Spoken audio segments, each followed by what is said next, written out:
your daily podcast on the Arizona Coyotes, part of the Locked On Podcast Network. Your team every day.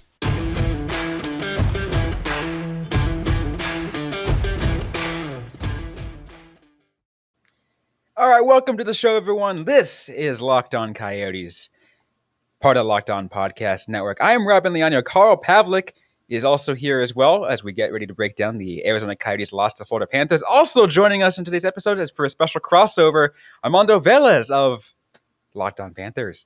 Armando, how you doing? Robyn, Carl, it's great to be here with you guys. We couldn't do this last season due to the pandemic shortened season. So it's great to have a regular 82 game season and to be doing this episode with you guys. Only twice a year that these two teams play against each other. So great to get together with you guys. Oh yeah, definitely. Like I've found myself like this whole season we've been playing a lot of Eastern Conference teams. I'm just like, oh yeah, we haven't played them in over a year. I have no clue what happened. We'll talk about the game in a little bit, but I was pleasantly surprised to see Joe Thornton on the ice wearing a Panthers jersey. I was like, oh yeah, that did happen. Mm-hmm. It's funny too. I was listening to the to the game too about the last time these two teams played, and I think it was Bob Heathouse on the Coyotes radio network says it was since February 25th, 2020. So and I think that was the last time they matched up each other, and I think the last time it was in Florida was I think in January 2020 or something like that. Like they had two close games like that, but it's been a while. It has, definitely. I do not remember the last time we played the Panthers, them being the best team in the NHL, which they arguably are right now.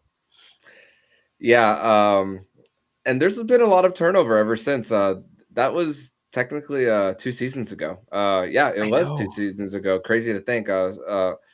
More than 2/3 of the roster was just flat out turnover. You get a regime change in the front office with Bill Zito coming in, and just this Florida Panthers team. I mean, last year I said this on the show so many times. It's last year was the foundational season, and if they, like I've said this many times before, if they didn't run into the Tampa Bay Lightning, they would have advanced further into the playoffs, possibly going to the semifinals, maybe.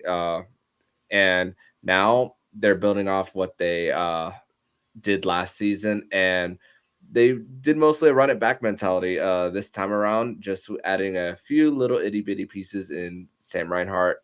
This offseason was really the biggest splash on draft night, and which made them very quiet during free agency and for the most part. And then you see the Jumbo Joe signing for a cheap 1-year deal, and he gets his first goal of the season tonight on the power play against the Coyotes, where this was a weird game, guys.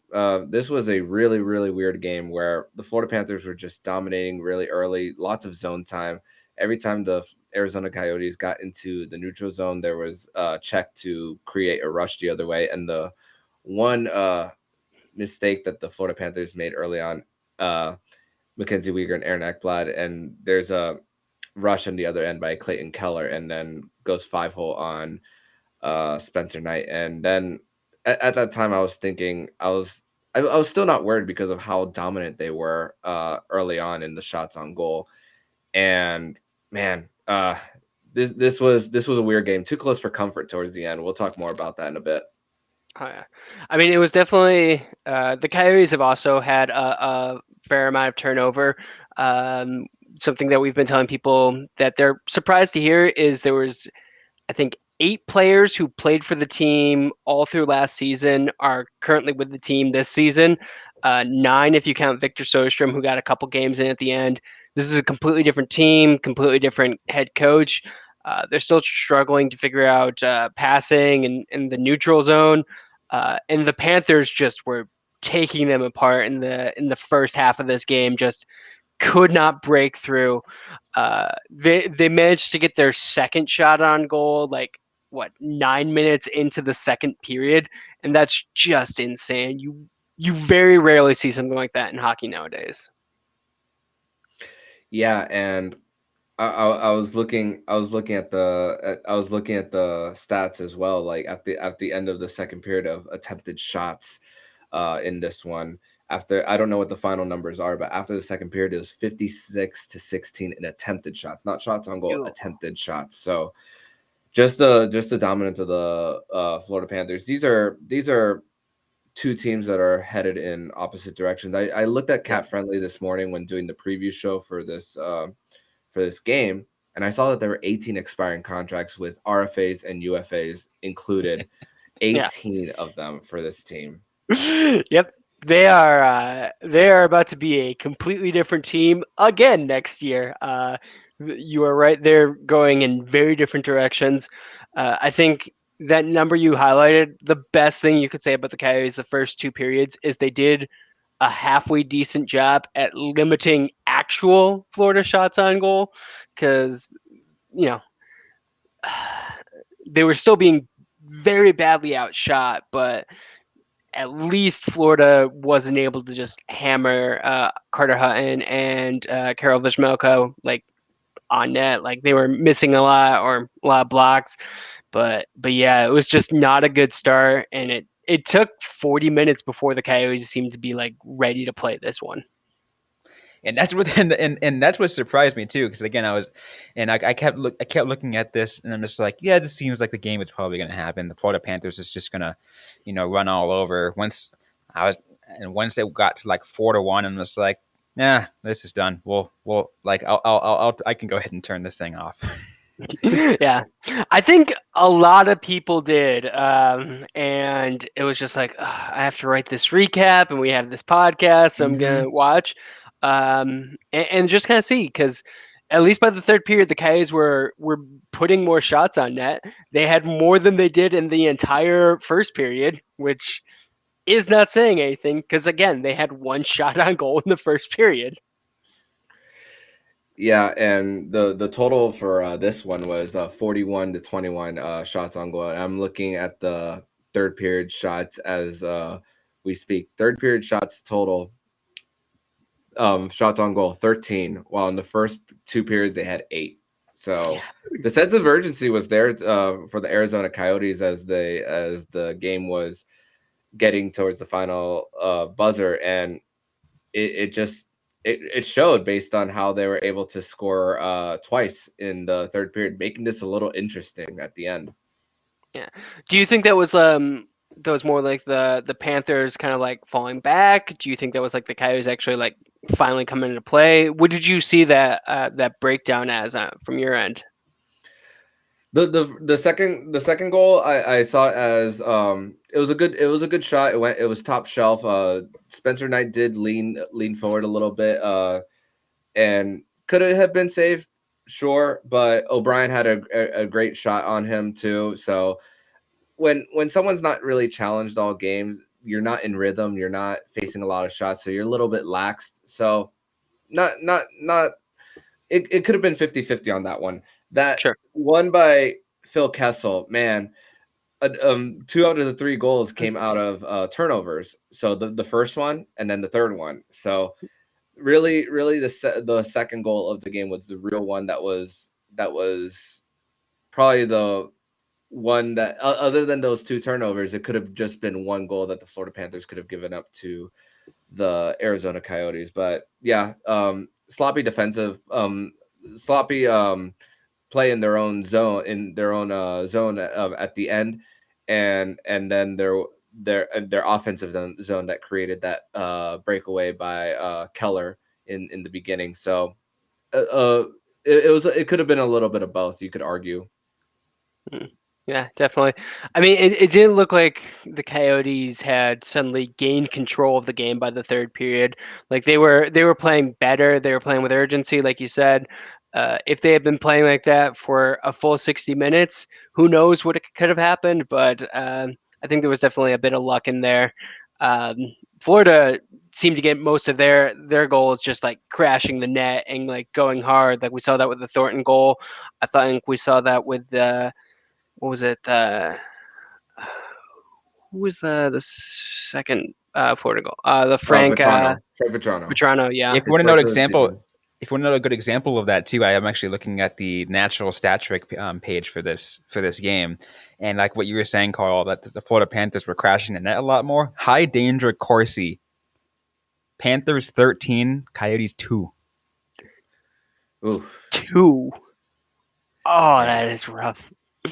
That for is high very for high danger Corsi. Scoring chances though were a little bit closer, 27-17 in favor of Florida. Yeah. I mean, it definitely, like, it was working for him, like, picking up those rebounds. Like, I wish the Coyotes had done more to clear the net, and possibly it could have gone a different way. But there wasn't really, like, I don't know. It felt like there wasn't too much the Coyotes could really do, especially in the beginning. Florida was just playing on a completely different level. They would have had to go into the game, like, much better prepared for this one to even have a chance. Absolutely. We still got more to get to on this episode. We'll finish our final thoughts on this game, as well as take a look ahead for both what's coming up for both the Florida Panthers as well as your Arizona Coyotes. All of that coming up in just a sec. Let's take a word from some of our sponsors. And this first one is from Bet Online. We're back and better than ever. A new web interface for the start of the basketball season and more props, odds, and lines than ever before. Bet Online remains your number one spot for all basketball and football and hockey action this season. Head to our new updated desktop or mobile website to sign up today and receive your 50% welcome bonus on your first deposit. Just use our promo code Locked On to receive your welcome bonus. From basketball to football, baseball postseason, NHL, boxing, and UFC, right to your favorite Vegas casino games. Don't wait to take advantage of all the amazing offers available for the 2021 season. BetOnline is the fastest and easiest way to bet on all your favorite sports. BetOnline, where the game starts. And does this sound familiar? You've got one device that lets you catch the game live, another that lets you stream your favorite shows, you're watching sports highlights on your phone, and you've got your neighbor's best friend's login for the good stuff.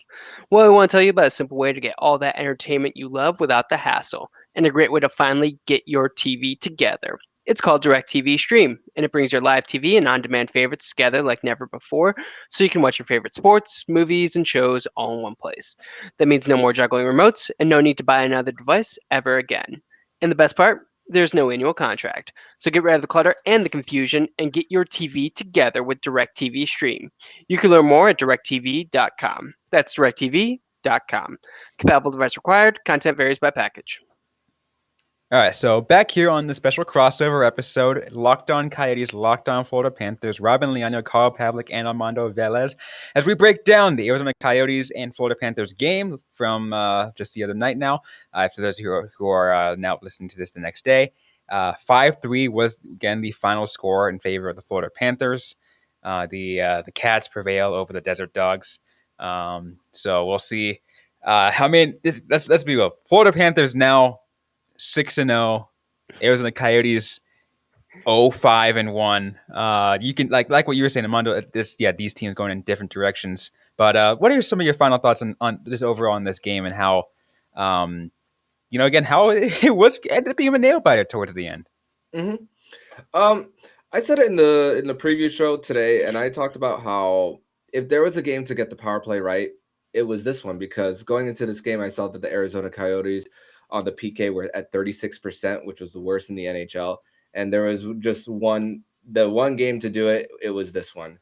And the Florida Panthers were able to convert 2 out of their 3 power play chances. The first one being Joe Thornton, and the second one being Aaron Ekblad, which I thought it was originally tipped off of Sam Bennett, but the NHL confirmed that it was off Aaron Ekblad. And I talk about all the time about how Aaron Ekblad was sorely missed on the power play last season after going down with that horrific fractured leg last year in Dallas towards the end of March. And yeah, that's a big takeaway that I take from this game.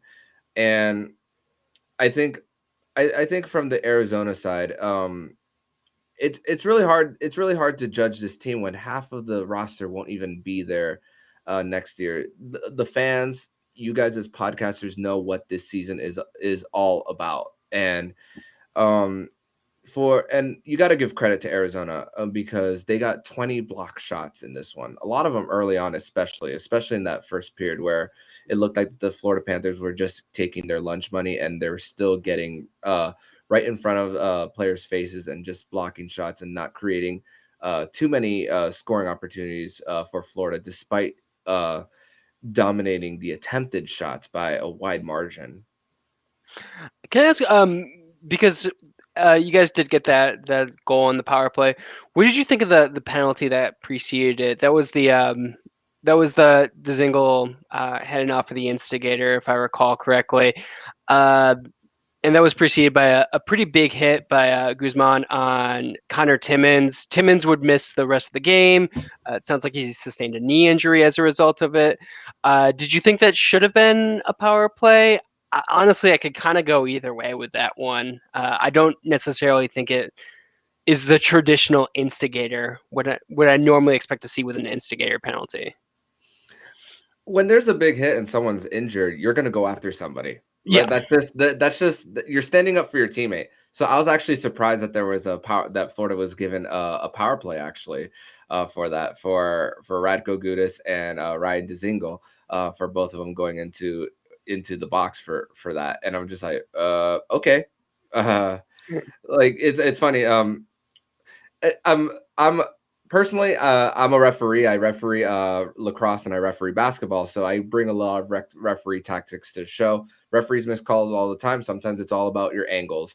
Of course, fighting has nothing to do with angles. You just see initiation, and then you see retaliation and all that stuff, and that's what happens a lot in sports in general.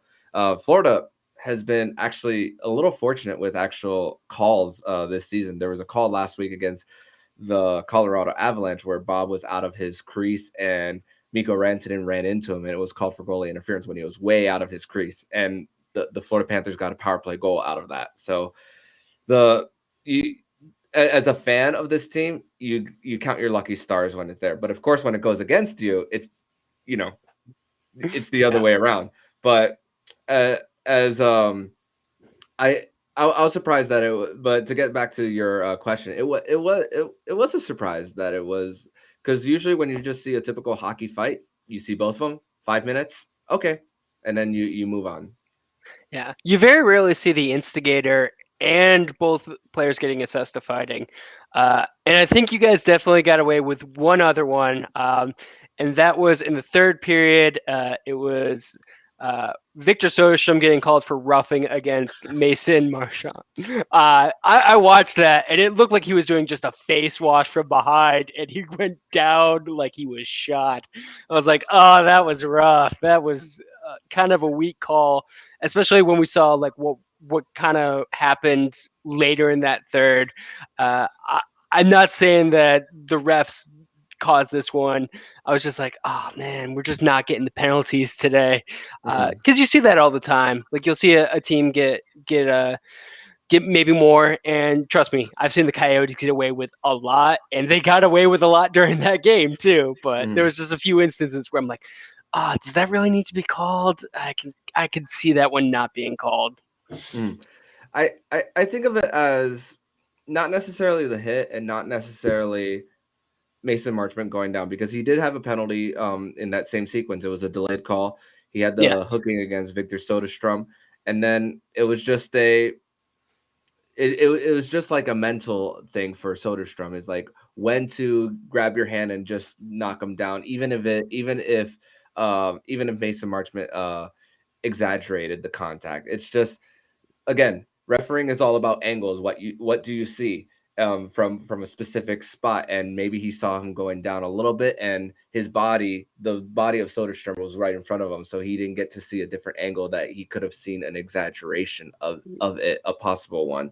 So the referee sees it as the team is losing. They were down 4-1 at that time, or 3-1. So it's 3-1 at the time. So they see it as, okay, they see it as game management, managing the game, so things don't get worse, a bigger fight doesn't break out. So I see it as that's why you make the call, not necessarily for the fall or not necessarily for the hit itself, but it's just the initiation of it going after him. Sure. And I will say that this was definitely a learning game for Victor Soderstrom. He did not look good. He missed a couple of passes. He caused a couple of turnovers, and he's a rookie. He needs to learn to control the temper. He drew that penalty. He should not have reacted at all. Shouldn't have even risked it. Getting even up. Like if the guy had gotten a power play there, that could have been a different thing. And it's I hope Soderstrom learns from that and doesn't take any more dumb penalties like that, because you're right. Like he doesn't know where the referee is. Like it can look bad. It looked bad in the initial angle. It wasn't till I saw the replay from behind, and it's just like, oh, that is obviously a sell. And you just can't do that in the NHL, especially when you're down, because you're right. Like referees are looking at it and they're like, is this retaliation? Can we prevent this from going crazy? Are the Coyotes gonna just start dropping the gloves? Because I think there was almost another fight in the second, if I recall correctly. I think it was O'Brien trying to go with I don't remember with it escapes me, but yeah, you're right. It's definitely something where the referees seem to be trying to control the game, which I can appreciate. You don't want anyone to get hurt. You don't want anything to escalate too badly. Yeah, definitely. And I've had to break up. I've had to break up my fair share of fights on the field, and it's not fun. For at least at the high school level, you have to write reports after and then send them to the state. So I can't even imagine on the NHL level and the professional level. Yeah, I've watched a fair amount of college hockey, and it's I believe it was an automatic 1-game suspension for the ACHA if you are fighting.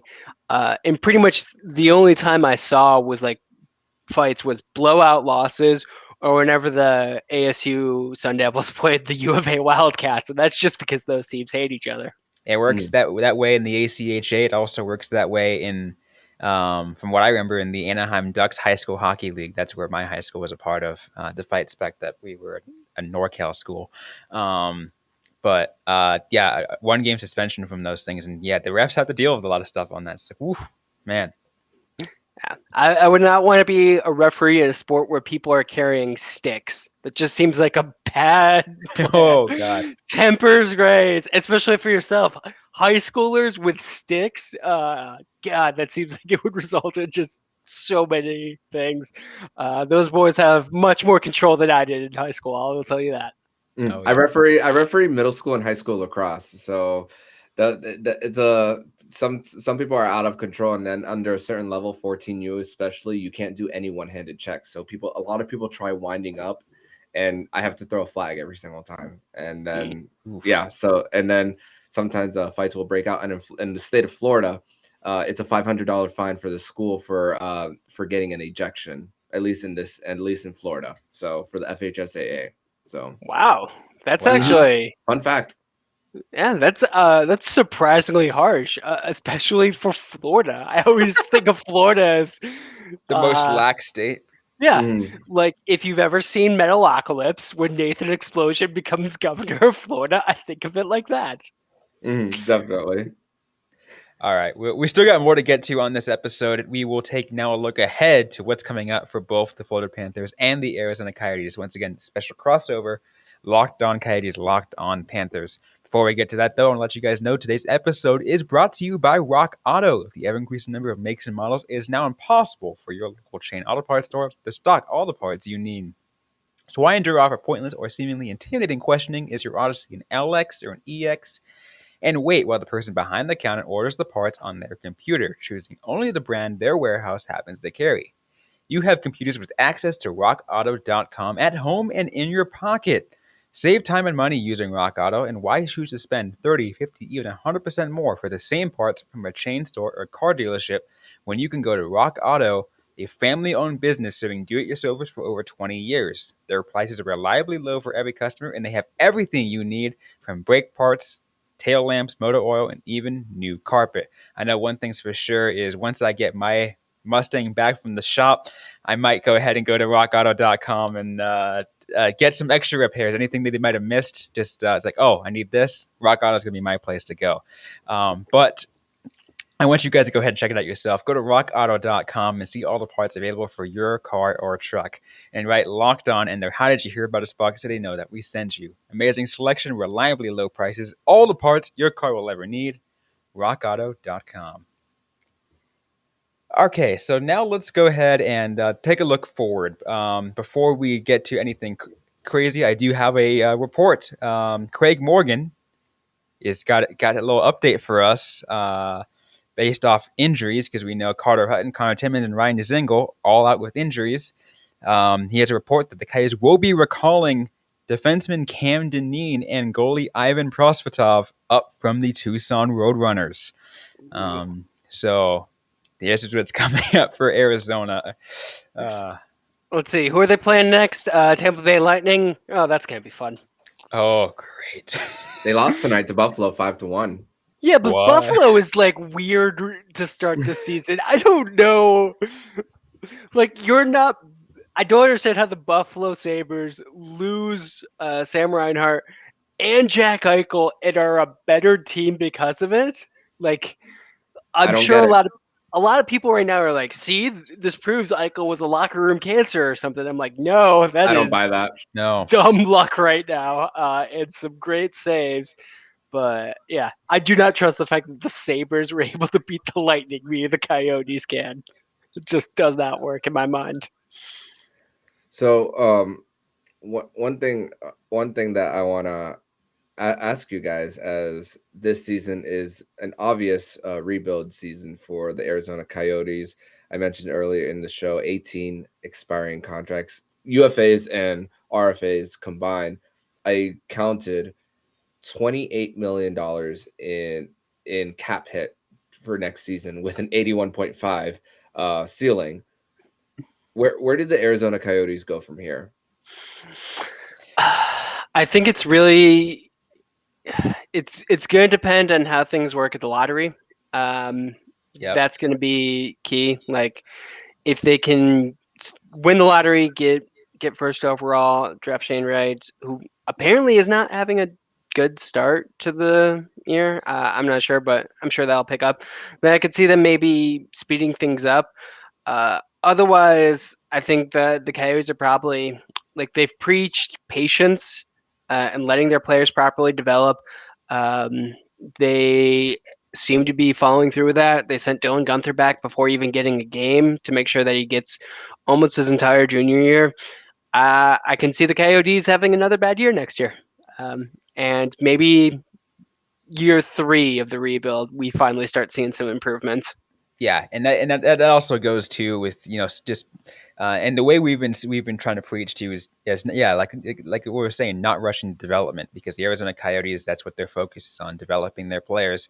I'm lucky to be down in Tucson where I'm watching that development, seeing one of the guys that we actually got from from the state of Florida, in Vladislav Koyachunuk. Mm-hmm. Got him. That was a huge that and he's looked pretty well in Tucson. Also seeing Vladislav Provornev, seeing Liam Kirk, and a lot of other guys in Tucson who are going to be the future of the franchise, and we don't want to rush them because the Coyotes have made that mistake before. They've made a mistake trying to bring their guys up too early. I'll reference Dylan Strome, and they put him up too early, and then he was misused, and then they sent him back down, and he was just in this endless cycle before getting traded to Chicago. And now he's in trade rumors in Chicago right now as well. Mm-hmm. Yeah. I think another player that ended up in Chicago that may have been rushed was Connor Murphy. Like Yep. he did not look great in his first couple of years with the Coyotes. Trade him to Chicago for Nicholas Yarmelson. I was fine with that trade at the time. I thought they won it. Seeing Murphy develop into a solid defenseman, I think the scales may have tipped, but the Coyotes have just a long history of rushing players, going all the way back to the Gretzky era, when just everything you heard about Gretzky as a coach was basically like, what, I can do this. Why can't you do this? We need the skill guys. Rush Kyle Turris, get him up here immediately. And then, with Coach Tippett, like it was a completely different thing where it's like, no, we need to have a bunch of veteran guys. So what are we going to do with Blake Wheeler? I don't know.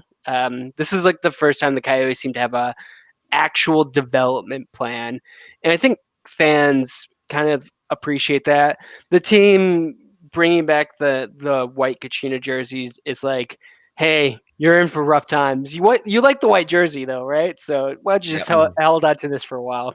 And I'll say the biggest thing too is we've been preaching that, but so has everyone in hockey ops.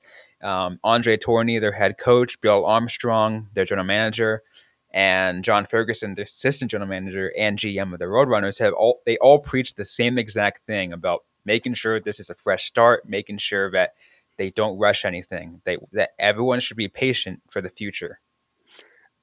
And now I have a question for you, Armando. Sergei Bobrovsky, first year, not good. Last year, little bit better. This year, red hot. Do you guys expect him to like play a full season like this? Like, what's going on with that? Because I can't for the life of me figure it out. It's funny because this start is just so great, but it's so confusing all at the same time, and confusing in a great way, because going into the season and the offseason, I said, you're not going to see Vezina caliber Sergei Bobrovsky anymore. If he can get his save percentage even in the 915, 918 range, it's a victory for the Florida Panthers. And because of how they're able to score on the other end, you just need Bobrovsky to not give up too many goals and cost this team a game. And my goodness, I'm going to read you his numbers right now. 1.99 goals against average, 942 save percentage in 4 games. Like, I did not, no way did I see this coming. And I went to the gym today and I was just refreshing. I was refreshing maybe like my Instagram in between sets, and I saw that Puck Empire right now, Vezina Trophy favorites. It said Sergei Bobrovsky was number 1. I'm just like, I'm not ready to go there. I'm not. But I mean, it's still a long season, so yes. A full 82 game season. Like, there's a long way to go. And one thing I've said on the show, and I've been using the hashtag Dad Bob, because he just became a father for the first time. So maybe that's motivation for Sergei Bobrovsky to have better play. He did delete all of his social media, which was a big story by George Richards of Florida Hockey Now, about taking away all the distractions from what was going on in his first 2 years. And so maybe that has a lot to do with why Sergei Bobrovsky is just playing to the level that he has. He's always in the training room. He's always training all the time. So, and he's won the Vezina Trophy twice already in his career. And I think he also sees that in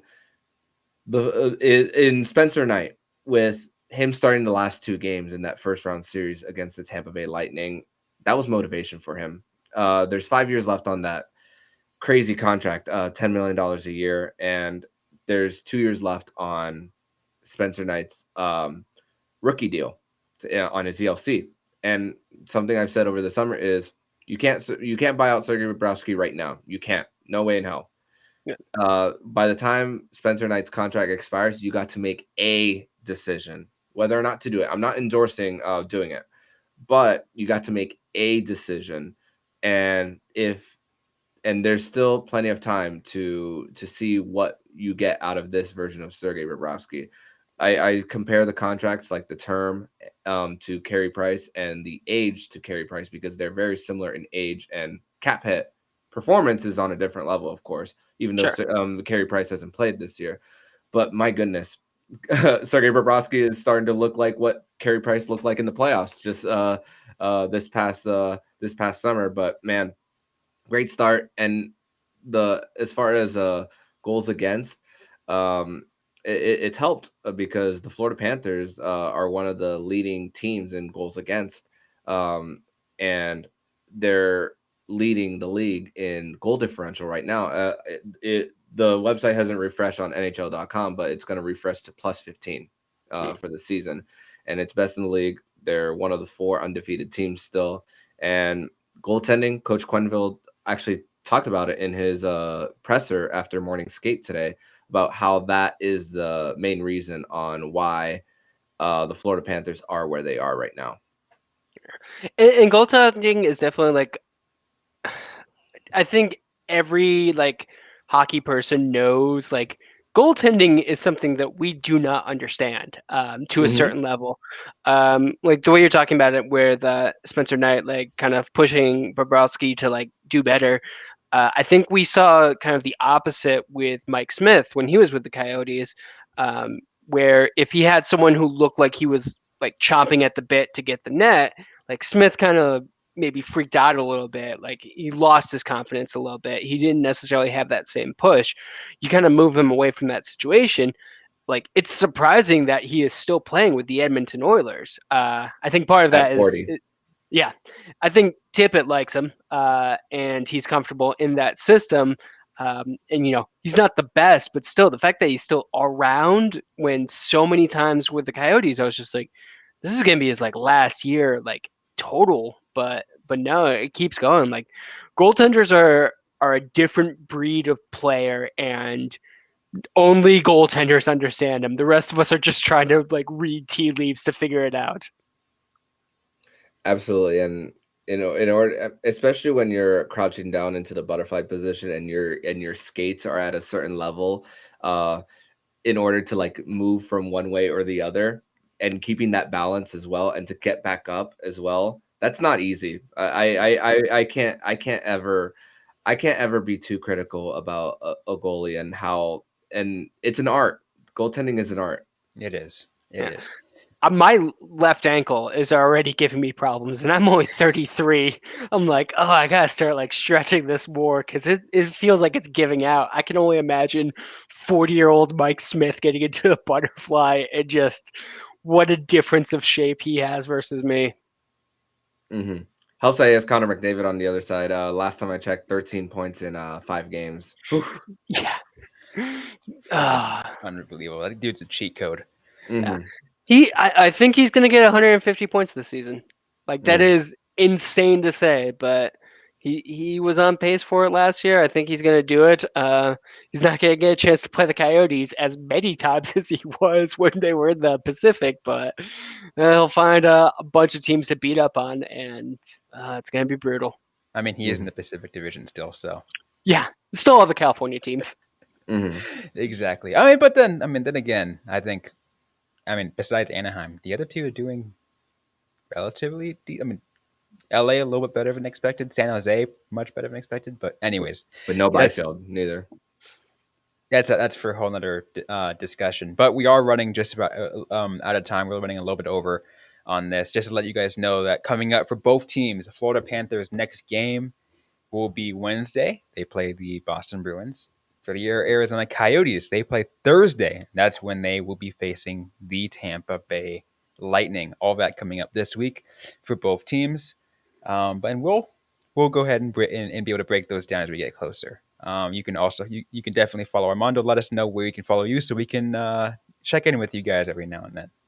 They can follow me on Twitter at MondoMan12 and check out the Locked On Florida Panthers podcast anywhere they listen to podcasts, and follow the show account on Twitter for the Locked On Florida Panthers podcast at LO_FLA Panthers. And for us, once again, you can follow us at RobLeon01 and at Carl Pavlik FFH. Our show is at LO_Coyotes. You can follow us and find us wherever you get your podcasts. So you can do that as well. But that is going to be it for today's episode of Locked On Coyotes and Locked On Panthers. If you like what you heard, don't forget to leave a review, a like, a comment. Like I said, we're available wherever you get your podcast. The Coyotes podcast now available on YouTube. So you can find us there. Subscribe if you have yet to already. And don't forget to interact with us, all of us on social media. Ask us any questions. We might be able to answer them on a future episode of the podcast. Thanks again, everyone, for listening to today's episode. Thanks to Armando for joining us. on this episode. Hope you guys are staying safe out there. Hope you guys are staying healthy. And don't forget to howl on.